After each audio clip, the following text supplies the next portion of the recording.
Hello dear students, आज का lecture है बाइंडिंग एनर्जी। ठीक है, बहुत इंपॉर्टेंट लेक्चर है, इससे न्यूमेरिकल भी पूछे जाते हैं। ठीक है, आप सबको मैं ये कहना चाहूँगा कि जहाँ कहीं भी आपको प्रॉब्लम हो, फिजिक्स केमिस्ट्री मैथ्स के अंदर में जहाँ कहीं भी प्रॉब्लम हो, आप परम गुरु ऐप इंस्टॉल कीजिए, जिसका लिंक दिया गया है नीचे, और उसके किसी भी लेक्चर्स में जा करके डाउट बटन को दबा करके अपने डाउट को जरूर क्लियर कीजिए, डाउट पोस्ट कीजिए, उसके सॉल्यूशंस देखिए और कॉन्सेप्ट क्लियर कर लीजिए। ओके, आज हम लोग बाइंडिंग एनर्जी के बारे में डिस्कस करेंगे कि बाइंडिंग एनर्जी, न्यूक्लियस का सबसे इंपॉर्टेंट जो चीज है वो है एनर्जी। ठीक है, न्यूक्लियर बॉम्ब की बात करते हैं या न्यूक्लियस से रिलेटेड किसी भी चीज की बात करते हैं तो जनरल एटॉमिक जो इलेक्ट्रॉनिक कन्फिग्रेशन, इलेक्ट्रॉन से रिलेटेड जो चीजें होती है उससे न्यूक्लियस का अलग कैसे होता है एनर्जी के टर्म में। क्योंकि न्यूक्लियर रिएक्शंस जो होता है या न्यूक्लियस के अंदर में जो भी घटनाएं घट रही है उसमें मास का डिफरेंस आ जाता है और उसकी वजह से ये सारी घटनाएं होती है। Mass is a condensed form of energy, पिछले लेक्चर में हमने कहा है। यहां सबसे बड़ा क्वेश्चन जो आता है वो ये है कि व्हाई डू न्यूक्लियस एग्जिस्ट, क्यों बनता है न्यूक्लियस, या बनता है या कभी भी बना होगा दुनिया में, जब क्रिएशन हुआ होगा एवरीथिंग का, तो न्यूक्लियस जो बना है वो क्यों बना।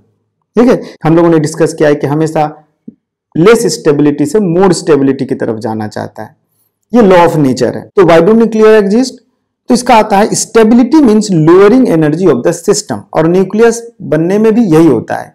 ठीक है, क्या होता है एक एक करके समझिए।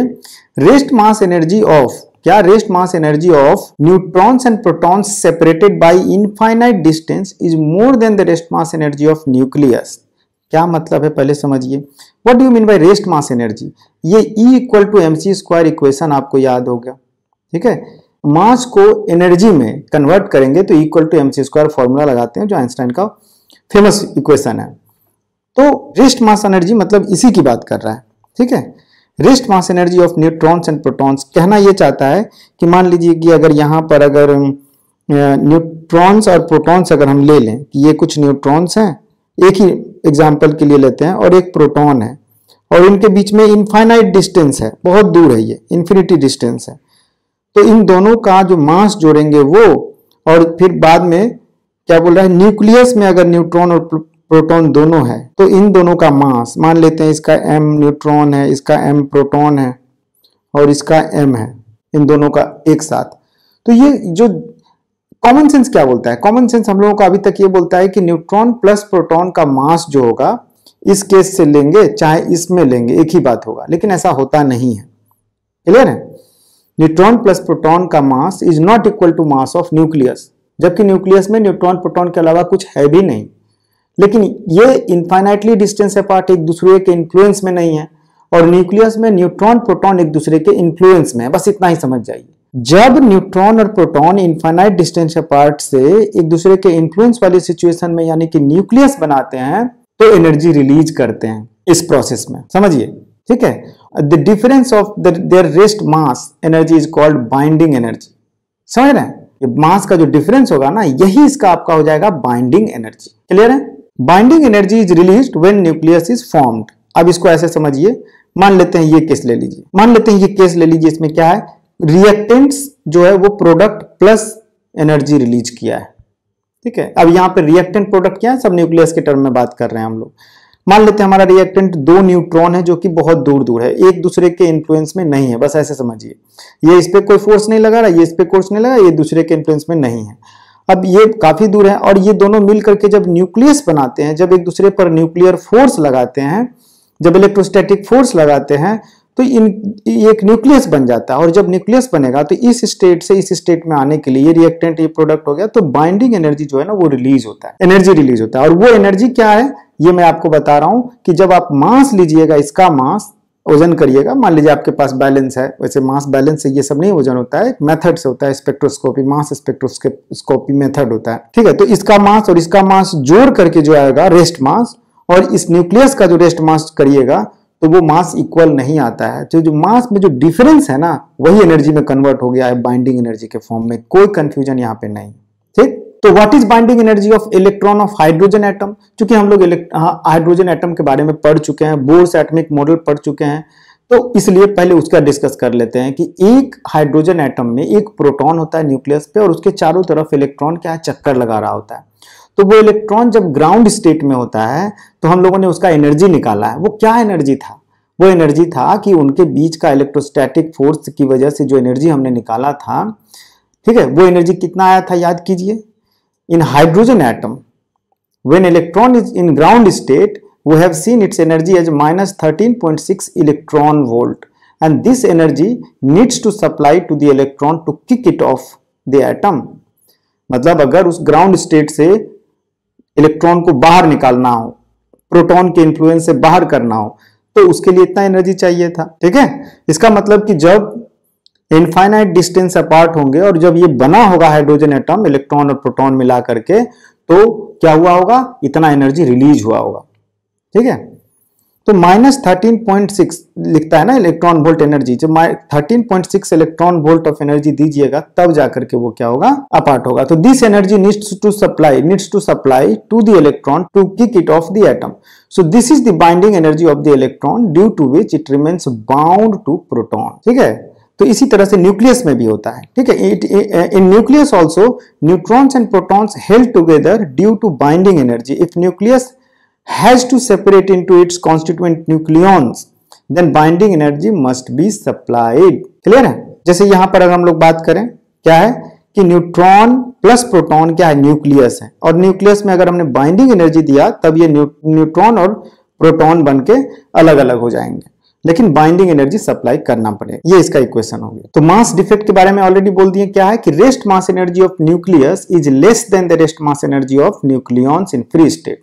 जो भी न्यूक्लियस है, मान लीजिए एक न्यूक्लियस है जिसके अंदर में 4 न्यूट्रॉन है, 4 प्रोटॉन है, एग्जांपल ले लेते हैं, तो 4 न्यूट्रॉन और 4 प्रोटॉन का अलग अलग मास जो जोड़ेंगे वो, और न्यूक्लियस का मास जोड़ेंगे वो, मास लेंगे वो, दोनों सेम नहीं होता है, और इनका जो डिफरेंस है, ठीक है, वही मास डिफेक्ट कहलाता है। तो नॉर्मली जो न्यूक्लियस का मास है वो आपको कम है, क्योंकि न्यूक्लियस अगर स्टेबल है तो इसका मतलब कि मास कहीं गायब हो गया, जो एनर्जी में बदल गया है। ठीक है, इसलिए न्यूक्लियस का मास उनके कॉन्स्टिट्यूएंट के मास एनर्जी से कम है। क्लियर है? Difference in the rest mass energy of reactants and product is called mass defect. Difference in the rest mass energy नहीं लिखते हैं, of reactant and product is called mass defect. केवल मास की बात करेंगे तो यहाँ एनर्जी नहीं रहेगी। And energy corresponding to this mass defect is taken away by kinetic energies of the products.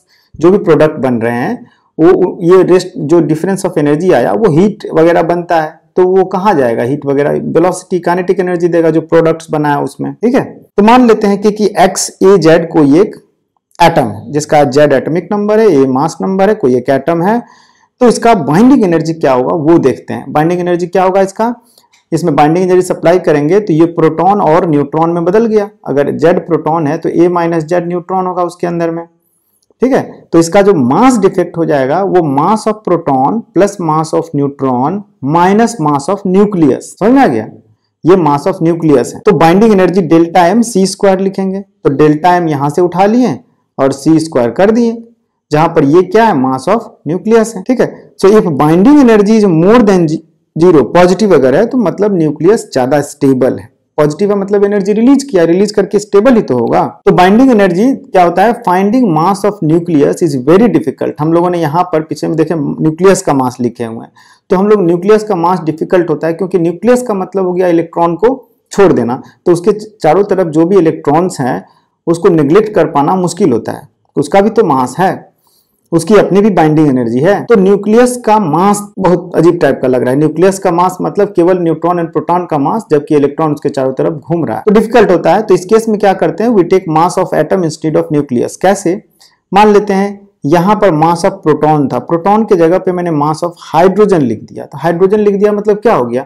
अगर जेड प्रोटॉन के जगह पे जेड हाइड्रोजन लिख दिए तो Z number of electron extra ले लिए यहाँ पे। ठीक है, कंटेन्स जेड इलेक्ट्रॉन ऑल्सो, और न्यूट्रॉन का मास यहाँ पे लिखना पड़ा। ठीक है, लेकिन यहां पर जो सब्सट्रैक्ट कर रहे हैं, ध्यान दीजिए, यहां पर हमने न्यूक्लियस का लिखा है, न्यूक्लियस के जगह पे हमने क्या लिखा, ये जेड एक्स ए जेड जो है ये मास ऑफ एटम ले लिए यहां पे, यहां हाइड्रोजन ले लिए, तो यहां पे इलेक्ट्रॉन भी है, और जो माइनस कर रहे हैं एटम लेकर के, न्यूक्लियस के जगह पे एटम लेकर के, तो उसमें भी इलेक्ट्रॉन है, तो इलेक्ट्रॉन यहां वाला कट गया, तो जो एक्स्ट्रा इलेक्ट्रॉन का जो इफेक्ट था इन टर्म्स ऑफ मास वो कट गया।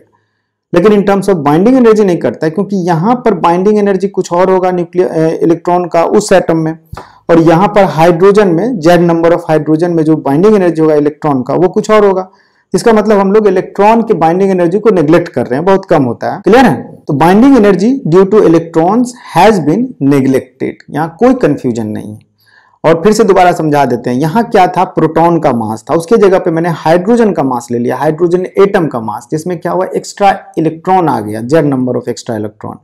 और वही Z number of extra electron यहाँ पे अब ये आता है, न्यूक्लियस के जगह पे अगर हम एटम लेते हैं तो ये दोनों इलेक्ट्रॉन का मास एनर्जी घट जाएगा, रेस्ट मास एनर्जी बैलेंस हो गया।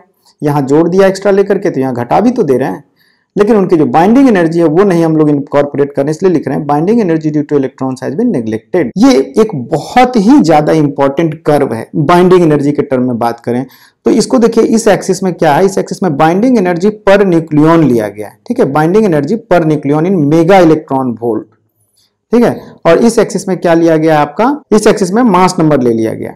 क्लियर? तो मास नंबर मतलब ए, ऊपर में बाइंडिंग एनर्जी पर न्यूक्लियन लिया गया है। ओके, तो इस कर्व को समझते हैं। कर्व में क्या है कि यहां से शुरू होता है, एक दो नहीं, एक है 1 2 3 4 5 6 7 8 9। अच्छा, इसमें डॉट्स जितने भी दिखाई दे रहे हैं ये कॉरस्पॉन्डिंग एलिमेंट्स के हैं। तो जब मास नंबर देखिए यहाँ पे 20 है, मान लेते हैं 20 40, तो ये 20 के आसपास अगर देखिएगा तो ये हाइड्रोजन आ जाता है, जिसका बाइंडिंग एनर्जी पर न्यूक्लियन बहुत कम है। उसके बाद ये है 5 के आसपास लिथियम का आ जाता है, फिर हीलियम है, स्टेबल है, थोड़ा सा ज्यादा बाइंडिंग एनर्जी पर न्यूक्लियन है। उसके बाद क्या हो जाएगा कि बोरॉन है। उसके बाद यहाँ पे मतलब कि जब अगर लाइटर न्यूक्लियस लेते हैं तो बाइंडिंग एनर्जी पर न्यूक्लियन थोड़ा कम है। अगर मिड में जाते हैं, बीच में जाते हैं, जैसे यहाँ पर 40 है, यहाँ 60 है, तो इस रेंज में जाइए यहाँ पर इसके सीधा में, तो यहाँ पर जो कुछ एलिमेंट्स के न्यूक्लियस है, ये जैसे आयरन को दिखाया गया है, बाइंडिंग एनर्जी पर न्यूक्लियन सबसे ज्यादा है, 8.7 इलेक्ट्रॉन मेगा इलेक्ट्रॉन वोल्ट। ध्यान दीजिए, आयरन का, आयरन 56 जो है वो क्या है कि बाइंडिंग एनर्जी पर न्यूक्लियन सबसे ज्यादा है और उसके आसपास का थोड़ा सा कम है, ठीक है। अगर यहां तक को देखा जाए, ऐसे कितना ले लिया जाए, 80 के आसपास, 100 है ना, तो 50 60 ये ले लीजिए, या यहाँ पर ले लीजिए सबसे अच्छा इधर के आसपास। थोड़ा सा दूर में जो है, इतने दूरी की बात अगर करते हैं तो इतने दूर में सबसे ज्यादा स्टेबल न्यूक्लियाई पाया गया है, ठीक है, 8.7 के आसपास।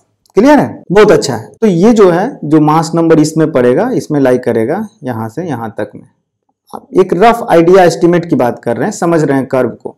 और उसके बाद बाइंडिंग एनर्जी पर न्यूक्लियन क्या हो रहा है, फिर धीरे धीरे देखिए घट भी रहा है। ये बाइंडिंग एनर्जी पर न्यूक्लियन इस तरह से घट रहा है, लेकिन घट के भी बहुत कम नहीं हो रहा है, बट माइनर थोड़ा थोड़ा घट रहा है। अच्छा, बाइंडिंग एनर्जी पर न्यूक्लियन जो है वो क्या हो रहा है कि लगभग कांस्टेंट इस रेंज में ना है, तो लगभग कांस्टेंट ही बोल लेंगे, इसी रेंज में है, मतलब 7 से 8 के बीच में है, 7 से 8.5 9 इसी के बीच में है, ये इसी रेंज में लगभग कांस्टेंट। क्लियर? तो बाइंडिंग एनर्जी पर न्यूक्लियन कम है पहले लाइटर एलिमेंट्स के लिए, उसके बाद फिर लगभग बराबर हो जाता है, और जो सबसे मोस्ट स्टेबल न्यूक्लियाई है उसके लिए बाइंडिंग एनर्जी 8 से 9 के बीच में है। मोस्ट ऑफ द न्यूक्लियस के लिए, जो स्टेबल न्यूक्लियस है उसके लिए बाइंडिंग एनर्जी 8 से 9 के बीच में आपको दिखाई दे होगा, 8.7 मैक्सिमम है, तो उससे कम ही है, ठीक है। इसको अगर ध्यान से देखेंगे तो बाइंडिंग एनर्जी पर न्यूक्लियन जो फिगर है, ये वाला यहां से यहां तक, ये बहुत इंपॉर्टेंट है, बार बार रिपीट कर रहे हैं। और जो नेचुरली जो एक हेवीएस्ट एलिमेंट कर लीजिए यूरेनियम 238, उसका बाइंडिंग एनर्जी घट के बहुत ज्यादा नहीं घटता है, 7.5 के आसपास आता है, यहाँ ये वाला वैल्यू 7.5 के आसपास आता है। क्लियर है? तो बाइंडिंग एनर्जी पर न्यूक्लियन एक बहुत इंपॉर्टेंट कॉन्सेप्ट था। ये इस कर्व के बारे में कहीं कोई कंफ्यूजन नहीं होना चाहिए, पूछेगा अगर, तो बाइंडिंग एनर्जी पर न्यूक्लियन लगभग कांस्टेंट रहता है, और आयरन के लिए सबसे जितना ज्यादा बाइंडिंग एनर्जी होगा उतना ज्यादा स्टेबल एलिमेंट कहलाएगा। बाइंडिंग एनर्जी पर न्यूक्लियन जो होता है वो जैसे जैसे एटॉमिक मास नंबर बढ़ते जाता है, तो बाइंडिंग एनर्जी का जो इन्फ्लुएंस है, क्योंकि न्यूक्लियर फोर्स की वजह से बाइंडिंग एनर्जी है, तो न्यूक्लियर फोर्स का इन्फ्लुएंस घटते जाता है, और जो इलेक्ट्रोस्टैटिक फोर्स है या अदर फोर्सेस हैं, अदर नेचर है, जो न्यूक्लियर फोर्स को वीक करता है, उसका इन्फ्लुएंस बढ़ते जाता है, और जिसकी वजह से बाइंडिंग एनर्जी पर न्यूक्लियन घटते जाता है। अगर आपसे कोई पूछ ले जैसे जैसे मास नंबर बढ़ता है तो बाइंडिंग एनर्जी पर न्यूक्लियन क्यों घटते जाता है, तो वो इसलिए घटता है क्योंकि नंबर ऑफ न्यूक्लियंस बढ़ने से, ऐसा नहीं कि न्यूक्लियर फोर्स बढ़ जाएगा, न्यूक्लियर फोर्स की वजह से पोटेंशियल एनर्जी बढ़ जाएगा, क्योंकि न्यूक्लियर फोर्स का इन्फ्लुएंस घटते जाता है रेडियस बढ़ने पे, क्योंकि वो शॉर्ट रेंज फोर्स। क्लियर है? इसमें अगर हम लोग देखें बाइंडिंग एनर्जी के एक्सप्रेशन को, ठीक है, ये सिलेबस में नहीं है, इसको बहुत ज्यादा ध्यान नहीं देना, एक बार समझना है बस। तो बाइंडिंग एनर्जी में कुछ टर्म्स हैं, जैसे यहाँ पे 3 टर्म दिखाया गया है। ये 3 टर्म को ध्यान से देखते हैं क्या क्या टर्म है। पहला जो टर्म है, ए का मतलब समझ रहे ना, मास नंबर, आर मतलब रेडियस ऑफ न्यूक्लियस, जेड मतलब एटॉमिक नंबर, ये हमें पता है। A1 A2 A3 कांस्टेंट है। क्या क्या कांस्टेंट है ये देखिए। सबसे पहले देखिए ये वॉल्यूम एनर्जी है। वॉल्यूम एनर्जी मतलब क्या हो गया कि एनर्जी जितना ज्यादा एटॉमिक मास होगा उतना ज्यादा उसका वॉल्यूम होगा, उतना ज्यादा एनर्जी होगा जो वॉल्यूम से रिलेटेड है। तो जो न्यूक्लियर फोर्स है वो उसके इफेक्ट को बोल रहा है वॉल्यूम एनर्जी।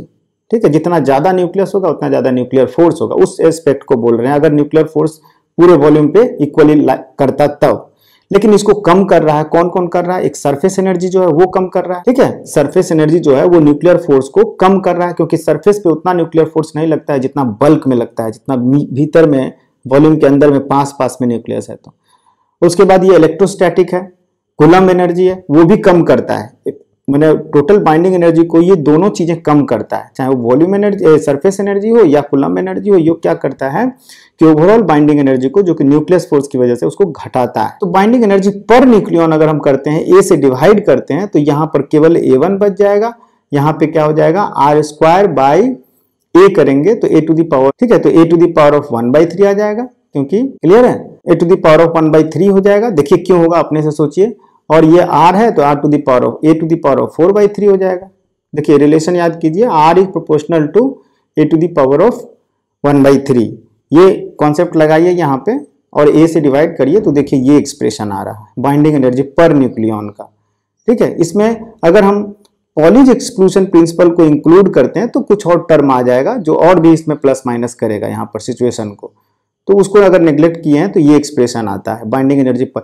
मतलब इस इक्वेशन को लिखने का यहाँ पर मकसद केवल यही है कि बाइंडिंग एनर्जी पर न्यूक्लियन या बाइंडिंग एनर्जी जो है उसमें केवल न्यूक्लियर फोर्स का रोल नहीं है, और भी चीजें हैं जो इसमें प्ले करती है, जो कि हर स्टडी में पढ़ाया जाता है। ठीक है, तो ये जो कर्व जो हम लोगों ने देखा इस तरह से, तो उसमें जो वेरिएशन है उसकी वजह यही है। क्लियर? ठीक है, अब 2-3 सिंपल प्रॉब्लम्स करते हैं और समझते हैं कि बाइंडिंग एनर्जी का कॉन्सेप्ट क्या है। छोटे छोटे प्रॉब्लम्स है, ये आपके कॉन्सेप्ट को क्लियर कर देंगे। ठीक है, जैसे how much energy is released in the following reaction. एक रिएक्शन दे दिया गया है, उसमें पूछ रहा है कि कितना एनर्जी रिलीज होगा। क्या रिएक्शन? Lithium plus proton. ठीक है, लिथियम प्लस प्रोटॉन निकल करके अल्फा प्लस अल्फा देता है। ठीक है, अभी हम लोग रेडियो एक्टिव डिके के बारे में नहीं पढ़े हैं, अल्फा क्या है नहीं है, तो उससे मतलब भी नहीं है यहाँ पे, क्योंकि एटॉमिक मास ऑफ लिथियम दे दिया है और ये दे दिया हीलियम, जो कि अल्फा पार्टिकल होता है। हीलियम जो होता है वो अल्फा पार्टिकल है, और उसका भी मास दे दिया in terms of AMU। Clear है? तो how much energy is released, हमने कहा ना कि किसी भी इक्वेशन में इस टाइप में एनर्जी रिलीज कितना हुआ है, तो जो मास डिफेक्ट है डेल्टा mc², यही तो एनर्जी रिलीज होगा। तो आपको बेसिकली क्या निकालना है, डेल्टा mc² निकालना है कि कितना मास डिफेक्ट है c²। क्लियर है?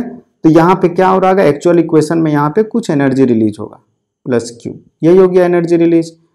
तो डेल्टा Q इक्वल टू हम लोग क्या लिखेंगे, delta Q equal to delta mc²।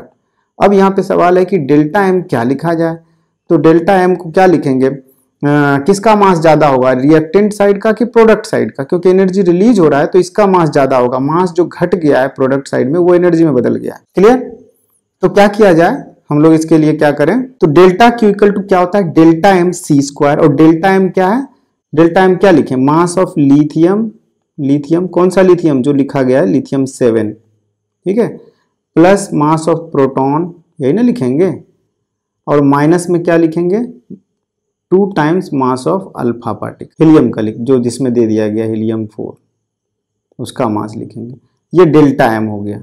Satisfy है कि नहीं आप इस चीज से? ठीक है, ये मास ऑफ, तो कितना हो जाएगा अगर इसको हम लोग करते हैं, मास ऑफ लिथियम कितना दिया हुआ है, कितना दिया हुआ है मास ऑफ लिथियम, ये आप क्या है 7.0160 U plus mass of proton. Mass of proton, अब यहाँ पे मास ऑफ प्रोटॉन दिया नहीं हुआ है, तो इसलिए अगर मास ऑफ प्रोटॉन आपको याद है तो अच्छा है, नहीं याद है तो कहीं ना कहीं से देखना पड़ेगा, जो कि 1.00 याद कीजिए, 007 था अगर एक डिजिट में, अदरवाइज 26 भी था यहाँ पे, 002,647 इस टाइप से। तो इतना तक ही लिखते हैं, 2-3 डिजिट तक, minus 2 times mass of helium nucleus, rest mass of helium, ये हीलियम, तो हीलियम का कितना हो जाएगा मास ऑफ हीलियम, इसमें दे दिया है 4.0026 U, ये सब U में है, U into C square by U, ये होता है actually, C square by U नहीं, इंटू सी स्क्वायर, ठीक है।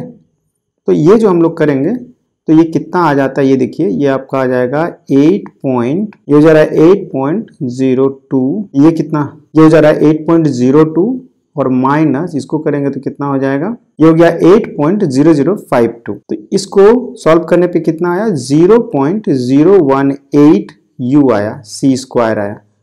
अब हमें पता है 1 U जो होता है इक्विवेलेंट एनर्जी, मास एनर्जी जो होता है 1 U के बराबर, वो कितना होता है 931.5 मेगा इलेक्ट्रॉन वोल्ट। याद कीजिए, ये आपको याद रखना होगा, ठीक है। न्यूमेरिकल कर रहे हैं तो इससे समझिए कि याद नहीं होगा तो आप नहीं कर पाइएगा।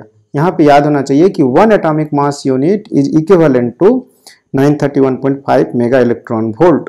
तो इसको एनर्जी में करेंगे तो हो जाएगा 0.018 U मतलब 931.5, ये मेगा इलेक्ट्रॉन वोल्ट में आ जाएगा, ठीक है।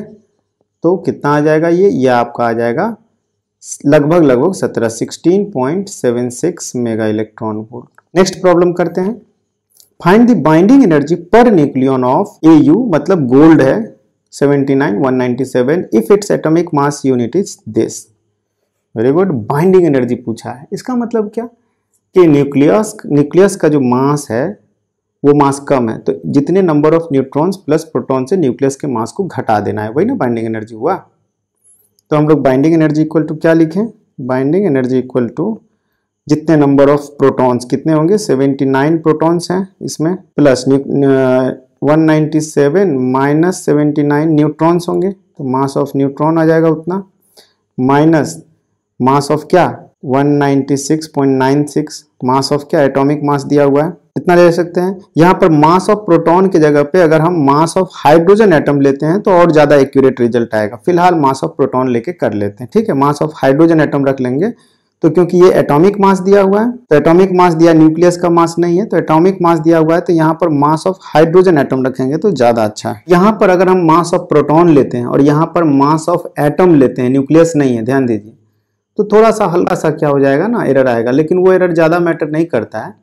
हम लोग यहाँ क्या करेंगे, हाइड्रोजन एटम ले लेंगे, तो वो इलेक्ट्रॉन का जो इफेक्ट है, यहाँ पर इलेक्ट्रॉन भी है, एटम मतलब इलेक्ट्रॉन भी है, तो यहाँ भी इलेक्ट्रॉन आ जाएगा।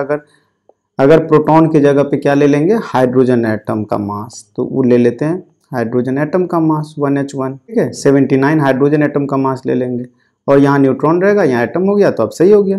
तो 79 इंटू हाइड्रोजन एटम 1.00784 के आसपास होता है, 784, बहुत ज़्यादा अंतर नहीं है इसमें, ठीक है।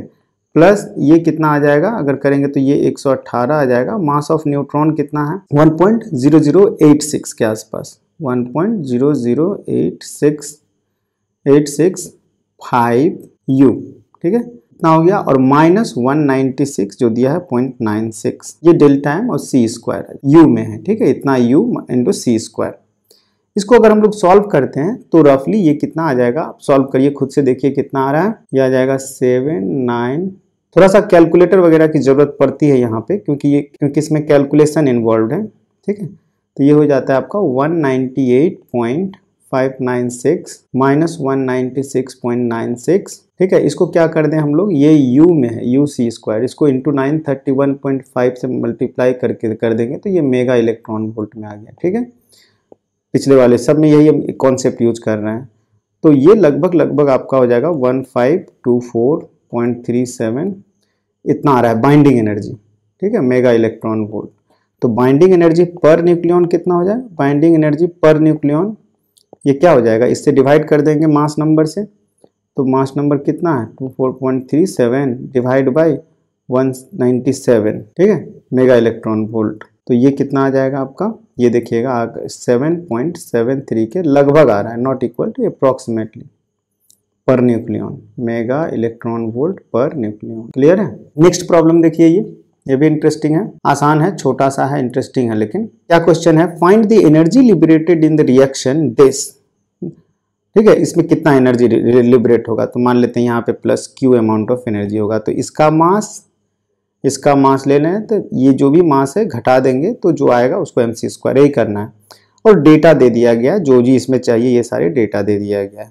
एनर्जी रिलीज पूछा है तो इसका मतलब कि बाइंडिंग एनर्जी पूछा है, तो बाइंडिंग एनर्जी जो हो जाएगा या एनर्जी रिलीज ही कह लीजिए, तो वो हो जाएगा मास ऑफ रेडियम का जो भी मास है 223, और ठीक है इसका दे दिया है एक्चुअली मास, इसलिए इसमें ज़्यादा कन्फ्यूजन नहीं है। इसका मास माइनस प्रोडक्ट का मास मतलब लेड का मास हो जाएगा 209, लेड का जो भी मास है, ठीक है मास इसका हो जाएगा, और फिर माइनस 14C का मास हो जाएगा इंटू C²।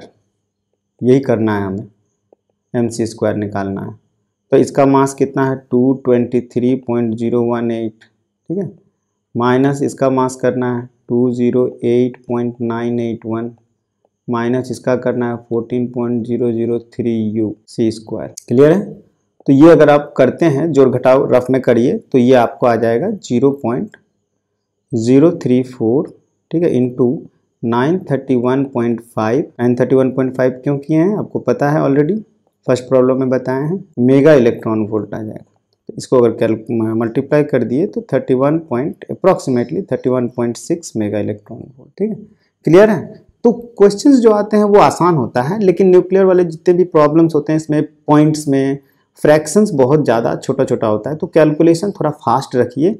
कुछ अप्रोक्सीमेशन लेना भी रॉन्ग आंसर दे सकता है, क्योंकि इसमें अप्रोक्सीमेट खुद ही बहुत छोटा डिफरेंस होता है, बहुत कम डिफरेंस होता है, इसलिए कोशिश कीजिए कि अप्रोक्सीमेशन कम लें, ठीक है। अदरवाइज तो mass of neutron, mass of proton, mass of hydrogen सब तो सेम ही होता है। तो हो गया ये आपका, तो बाइंडिंग एनर्जी का कॉन्सेप्ट आई होप कि क्लियर हो गया है, कोई कंफ्यूजन नहीं रहना चाहिए। न्यूमेरिकल्स करिए, जहाँ डाउट हो वो परम गुरु ऐप से जा करके आप डाउट जरूर पूछिए यहाँ से, ठीक है।